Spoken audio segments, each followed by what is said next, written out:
The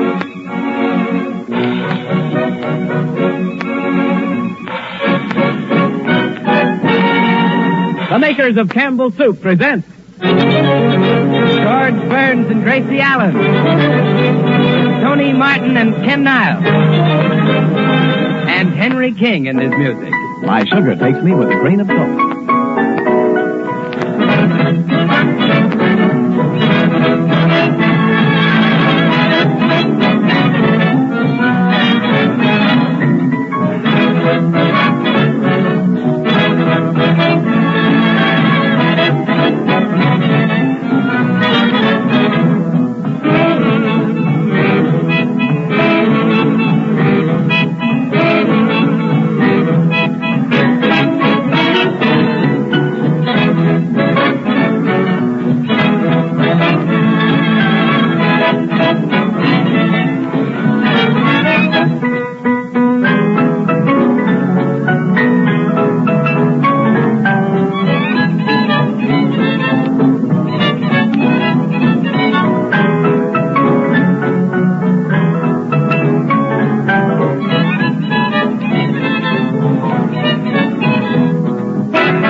In just a minute, George and Gracie will be with us. Meanwhile, this is Ken Niles. You know, I've been getting a lot of letters lately since I've been telling you about my extra special favorite, Campbell's Chicken Soup.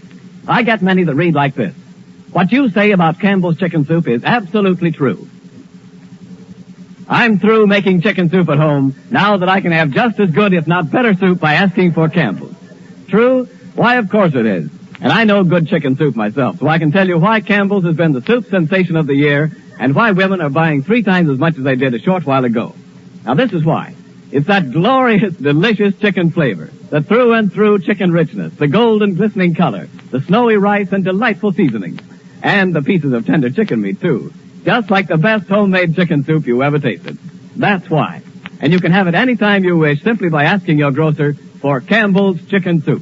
Why not do that tomorrow? And here are George Burns and Gracie Allen.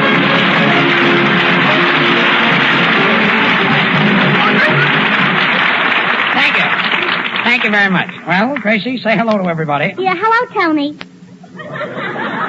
Hello, Tony? That's everybody? Well, everybody that matters, if you know what I mean. Yes, I think I know what you mean. Well, never mind saying hello to us, Gracie. I know you're very busy these days. By the way, have you got your Christmas shopping done? My Christmas shopping, Ken? Oh, sure, it's all done except buying the presents. Gracie, why don't you buy your Christmas presents after Christmas? Well, that's what I'm going to do. On account of you don't know what people need until the day after Christmas. I know I'm heading for a headache. Now, for instance, after I get a present from a girlfriend, I can tell what she needs. Now, if she gives me a handbag, then I know she doesn't need a handbag. Because if she needed a handbag, then why did she give it to me? That's a good idea. I know, I made it up. You ought to have it stuffed. Ought to have it stuffed what? The handbag? No, your head. Oh. I don't get it. You don't, Henry. You look at my face and you do not know who she is? Henry, that was last week, remember? Oh, yeah. Can't Say, step out Henry. of character. Henry, what are you going to give the boys in your band for Christmas? Oh, I don't know, Gracie. What do you suggest? Music lessons. Not a bad idea. It's a good idea. Gracie, what are you going to give me for Christmas? Well, George, did you see those star sapphire cufflinks down at the jeweler's? You mean the ones set in platinum? Mm-hmm. Yeah. Do you think Tony Martin would like them? You're giving Tony Martin star sapphire cufflinks? What about me? Oh, I think he'd rather have cufflinks. Cufflinks? Cufflinks. You mean cut glass? Now, you do, It's awfully sweet of you, Gracie. Yeah. But Alice Faye bought me some cufflinks for my birthday. Ah, the copycat. Copycat. Hello. Who? Oh, just a minute. Gracie, a phone call for you, and the party says it's very important. Oh, well, it's probably the sponsor. Oh, the sponsor. I guess he wants to know whether Tony Martin is through this week or next week. Never mind about Tony. Just answer the phone. All right. Hello, Mr. Chicken Soup. Mr. Chicken Soup? Quiet, It's a George. cute first name. Yes. What's that? Sam Chicken Soup. It's who? Now, you have to speak clearly. I don't recognize your voice. No, I don't remember meeting you. No, you must have the wrong party. No, Gracie, no. will you let me answer the phone? Hello. Who? Just a minute, Gracie. It's your mother.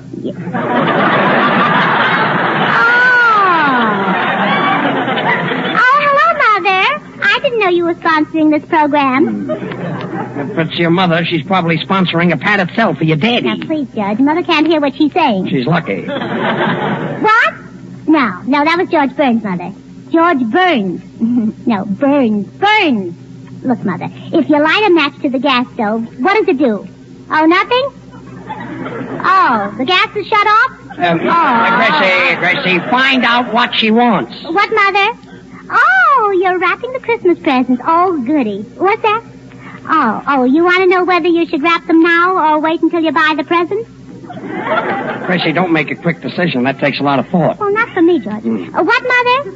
Oh, you don't know whether to buy the presents now or wait until you get money? That's an idea. I think she'd better wait a little bit. Well, Mother, why don't you borrow the money till Daddy gets home? What? Oh, nobody will loan you the money for 20 years. Oh. Why don't you tell her to ask the warden, Gracie? Well, goodbye. Oh, by the way, Mother, how's Unky today? He's still dead, huh? Well, that's good. Goodbye. Well, that was a nice hunk of dialogue. Now, where was I? You were in a jewelry store picking out cufflinks for Tony Martin that Alice Faye has already picked out. Oh, that's right. Yeah. George, the next time I see Caruso, remind me to ask him if he'd like to sing on this program. Gracie, Caruso is dead. Well, all right, then you ask him. Look, there's one thing I'd like to explain to you. Tony Martin doesn't feel like coming up here at night and making love after making love at the studio all day. Thanks, George. You're welcome. Now, Gracie, this morning I spent the entire morning kissing Simone. Oh, the poor kid. You must be tired. Take me in your arms and tell me all about it, Tony. Yeah, he's all in, yeah. Well, I rehearsed a love scene with her 20 times. Oh, what you need is a rest, Tony. Let me sit in your lap. Tony, so Simone kissed you 20 times. I'd like to do that. Well, go ahead, George. I'll hold them for you, and then you can hold them for me.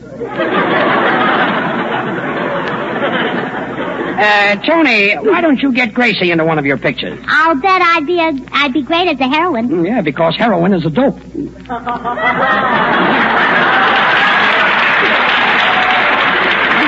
please, George. And after kissing Simone all afternoon, I did nothing but hug and kiss Janet Gaynor. You spent all morning making love to Simone, and all afternoon hugging and kissing Janet Gaynor? Yeah. Oh, just my luck to be on the night shift. Sing, Tony.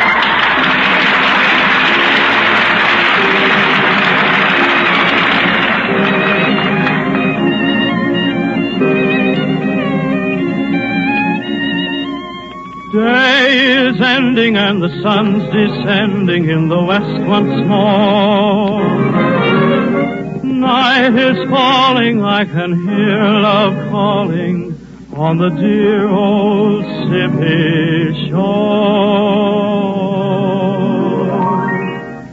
Everybody knows that it's just a muddy river, but it seems like heaven on high.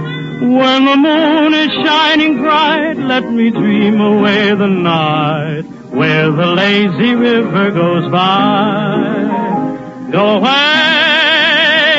let us be just the river, you and me. Everything is still all along the Mississippi. Ain't no one as happy as I. Oh, I never want to roam. Let me live and make my home where the lazy river goes by. Swing on out, Henry. Come on, get on those blacks and whites. Strut me on down. Yes, yes.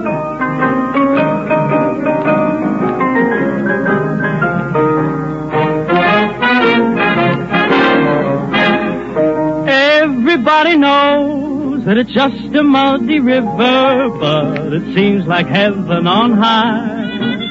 When the moon is shining bright, let me dream away the night where the lazy river goes by. get you away. Let us be just the river, you and me. Everything is still all along the Mississippi. Ain't no one as happy as I. Oh, I never want to roam. Let me live and make my home where the lazy river goes by. Where the lazy, lazy river goes by.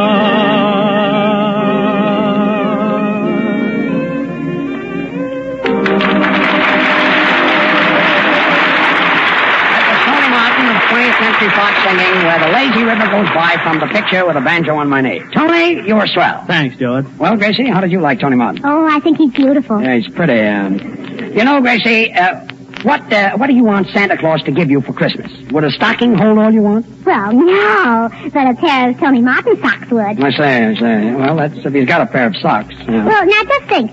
2 more days and it'll be December 25th. Yeah. And a week later, New Year's Eve. Yeah.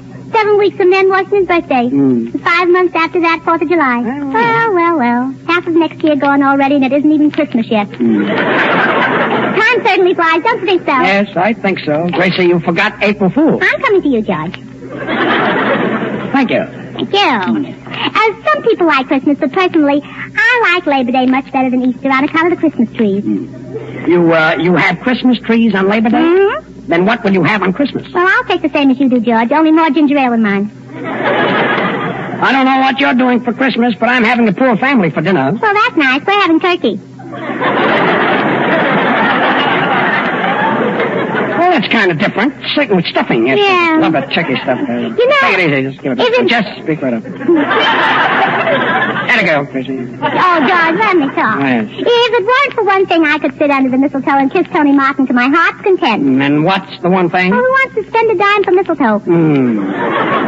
Well, Tony, Gracie's got a man on. Gracie, let's cut that out. I don't want to start talking about kissing the minute I get down to work. Well, that's what I say. Let's cut out the talk and get down to work. In the first place, kissing is unhealthy. Isn't that right, Henry? I don't know. You don't know? You've never been kissed? I've never been sick. Is that so? Well, you certainly fooled me because you look bad. Tony Martin, I'm going to teach you a lesson. You mean you're going to fire me off this program? Oh, worse than that. I'm going to make you act in my Christmas play. And I'm going to do it sometime pretty soon right now. You going to do a Christmas play sometime pretty soon right now? Yeah, almost quicker than immediately. Well, let's not act hastily. Oh. Well, I think that's going to be swell, Gracie. Is it another historical play? No, Ken, it's a sort of a kind of a special Christmas play I wrote called Dickens' Christmas Carol. I must be wrong. I thought Dickens' Christmas Carol was written by Dickens. That's what he thought, too. That's what who thought, Dickens? No, Carol, Christmas Carol. Oh, yeah, I know him very well. A tall fellow with a Him? face. He's Oh, don't be silly, George. Christmas Carol isn't a him, it's a her. A her? Belle Carol's sister. Oh, Carol's sister, yes. Very cute, too. Gracie, who's who in the screwy play of yours? You, George, you're playing the part of Scrooge, the stingy old miser. Well, I don't think I'll be able to read the script because miser saw. Please, I knew it was bad. I didn't like it. Oh, is that so? Thank you. All right, so I'm Scrooge. Yeah, but we'll call you Scroogey Poogie. Scroogey Poogie. Thanks. And boys, Yes? boys, you play the three ghosts. The Three Ghosts, huh? Mm-hmm. Oh, I know. You because do, this is a ghost-to-ghost program, huh? That's right, Ken. The Pacific Ghost, the Atlantic Ghost, and it just goes to show you. And we all act in this play, huh? Mm-hmm. Oh, I know the play, Gracie. We're the three ghosts that come to haunt Scrooge. Right, Tony. Ken, Yep. you're the ghost of the past. Henry? Yep. You're the ghost of the present. And Tony? Yes? Yeah, oh, no, wait a minute. Oh, Tony, you can't be the ghost of the future. Why not? Well, because the way you've been behaving, I'm afraid you haven't got a future on this program. Oh, I say, Do you follow me, Tony? Yes, I follow you, Gracie. Well, you better stop following me, Alice. They'll get awfully angry.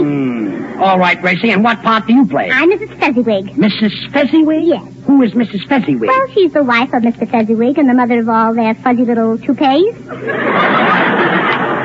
Fuzzy little toupees. Hair. And what do you do in this play? Well, as long as the boys are ghosts, I have to be the ghostess. Ghostess? You mean you're a lady ghost? No, dance hall ghostess. Henry, the music. Henry King at the Steinways. Mr. Steinway's younger son.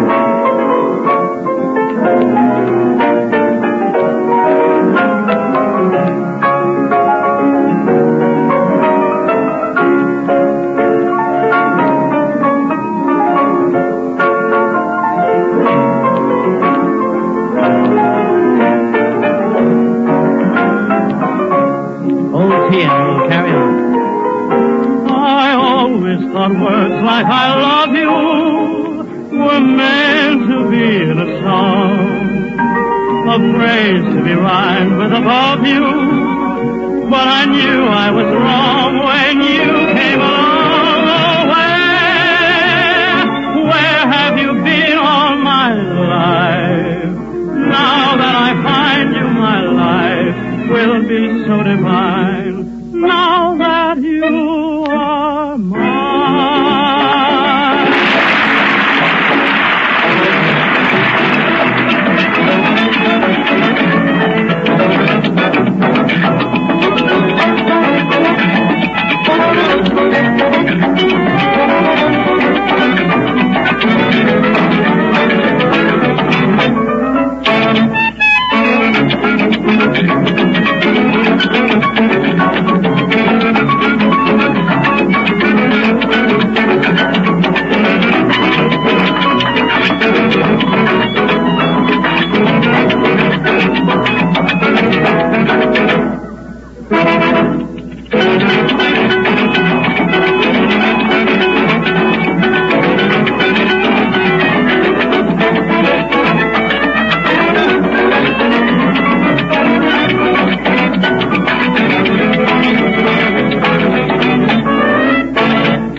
I'm always glad to talk on my favorite subject, Campbell's chicken soup. And if you could see the way Campbell's make it, you'd know why it's so extra delicious, just like the finest homemade chicken soup you ever tasted. Now, Campbell's use all the good, tender meat of plump chickens, the kind of chickens you'd select for your own table. And they simmer the broth slowly until it's outstandingly delicious with chicken goodness. Outstandingly delicious flavor. That's what has made Campbell's chicken soup such a great favorite in so short a time. So much so that women everywhere are buying 3 times more than they did a short while ago. And the minute you taste it, I know you're going to be captivated, too. If you want to make an extra special hit for the family, just place before them Campbell's chicken soup. Don't put it off. Why not ask your grocer for it tomorrow? And now for Gracie Allen's masterpiece, Dickens' Christmas Carol. Conceived, written, directed, produced, released, presented, and sponsored by Gracie Allen. Yeah, and I'm pretty, too. Quiet. Now remember, George, you're Scrooge the miser. Yes. All your life you've hoarded jokes. And on Christmas Eve, the ghosts of the past, present, and future of radio come back to haunt you. I see. They're still haunting for their jokes. Yeah. Yeah, that's all right. And I'm Mrs. Fezziwig, the widow lady. And when the scene opens, you're at home in the attic, and I'm trying to get you to donate some jokes to the starving masters of ceremony. Well, this is going to be a nice play. Yes.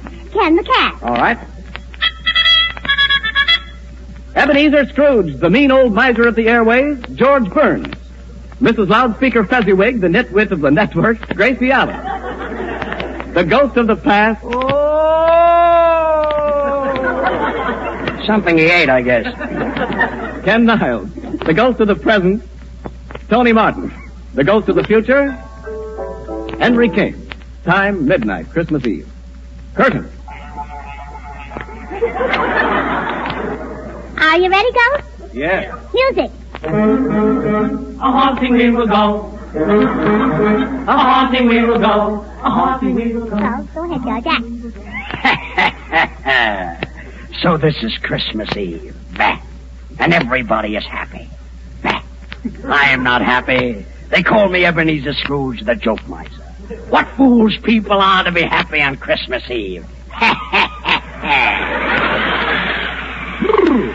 I sure feel sorry for all the poor masters of ceremonies on a cold night like this without a joke on their backs. Scrooge, let me in. Let me in. This is Mrs. Fezziwig. Come in and close the door. Close the door. It's chilly outside. Well, Scroogey Poogie, if I close the door, will it make it warmer outside? It's a nasty snowstorm outside. I'm chilled to the bone. Well, it serves you right for going without a hat. That's very funny, Mrs. Fezziwig. I'll put that away with the rest of my jokes.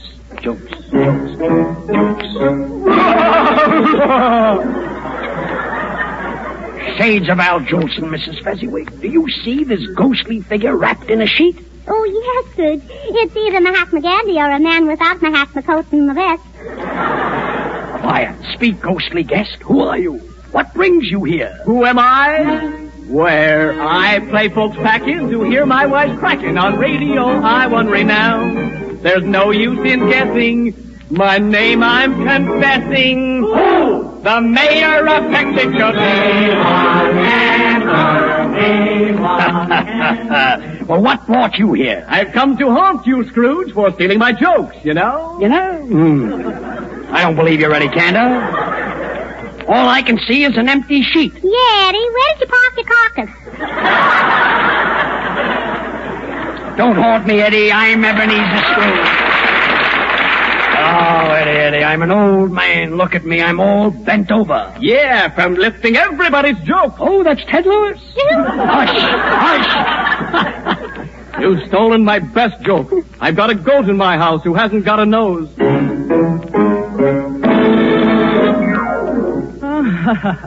Sleepy Hollow. And who are you? Hello again. I'm the ghost of Jack Benny. Yeah. Sounds like the goat of Jack Benny. You don't look like Jack Benny. Well, George, if you were dead as long as Tony Martin, you wouldn't look like Jack Benny either, if you know what I mean. Yeah, I think I know what you mean. Eddie Cantor. Well, Eddie, what are you doing all dressed up in a sheet? Well, it's like this, Jack. This sheet has cut down the high cost of living. By wearing a sheet, I don't have to buy a suit, a collar, or a necktie. When I come home at night in a sheet, I'm ready for bed. When I wake up in the morning, I'm all ready in a sheet. And instead of expensive cleaning and pressing bills, I can have my sheet washed for 22 cents a pound. Ha! And don't I have to look for a collar button? No. Ha ha! You get it, Jimmy? This is silly, Cantor, isn't it? Oh, that was wonderful, Ken. You ought to be able to give an imitation of Harpo Marx. Oh, but Gracie, Harpo Marx can't talk. I know.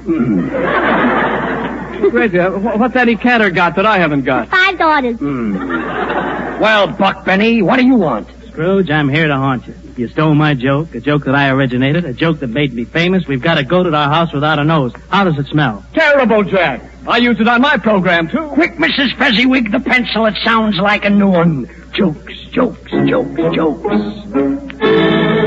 Ha, ha, ha. Well, sort of a tacit. Well, who are you? Good evening, folks. Welcome to Town Hall tonight. Mr. Allen! Mr. Allen! Well, You can knock me down with an elephant, as the man in the kosher butcher shop used to say. I hope to kiss a pig if it isn't Portland Fezziwig. nice work, Henry. Yeah, I'm kind of surprised myself. I must be a mimic. What? You must be a mimic. You're a mimic? You mean you haven't any red corpuscles? Well, Freddie Allen, have you come to haunt me about the goat at your house that hasn't got a nose? No, not only am I a comedian, I'm a clever writer. I switched that joke. We've got a nose at our house that hasn't got a goat. Some twist. A nose without a goat? Well, maybe it's Jimmy Durante. Jimmy Durante, the nose miser. Oh, wait. We've got a goat that's got a nose, but we've got a house that hasn't got a yard. Well, if you've got a house that hasn't got a yard, how does the goat play? Like Henry King. The pencil. Jokes. What's that? The ghost of Major Bo's gong. Well, it didn't have a very good ring. Well, you miser, what do you want for nothing? The Westminster chimes? Oh, that's a very good joke, Mrs. Fezziwig, for this chime of the year. Oh, careful, Scrooge. Giving away those jokes, they'll be calling you Good Chime Charlie. Good chime, Charlie. That's a beauty.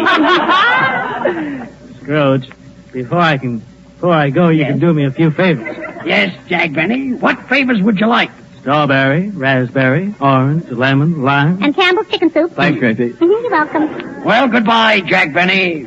Goodbye, and a Merry Christmas to you. Goodbye, and a Merry Livingston to you, too.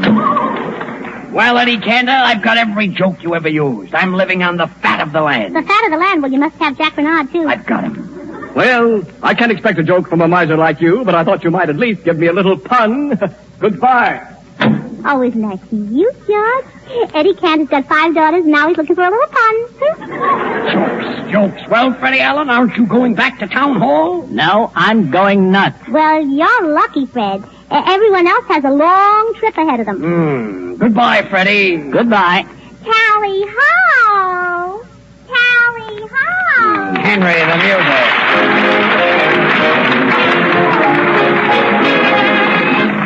Now Gracie will sing I Love You from Coast to Coast. Sing it, Gracie. I love you has been said in so many ways, it's hard to find something new. Still I tried and I managed to coin a phrase in praise of you. It's my ambition to audition for a swell radio pose, just to tell you I love you from coast to coast. It's not the money in it, honey, that I keep thinking of most. It's the chance to romance you from coast to coast. Sometimes I start to pour out my heart in writing, but through a mic the words sound more exciting. So if I get work on the network, honey, I'll sing you a toast when I broadcast. I love you. I don't mean high fifth. I don't mean Armstrong. I don't mean Henry. I mean from coast to coast. The makers of those fine Campbell soups invite you to listen in and laugh with George Burns and Gracie Allen again next Wednesday. Meanwhile, remember that you can have the finest chicken soup you ever tasted simply by asking for Campbell's Chicken Soup. You'll find it to be the delicious, nourishing, old-fashioned kind.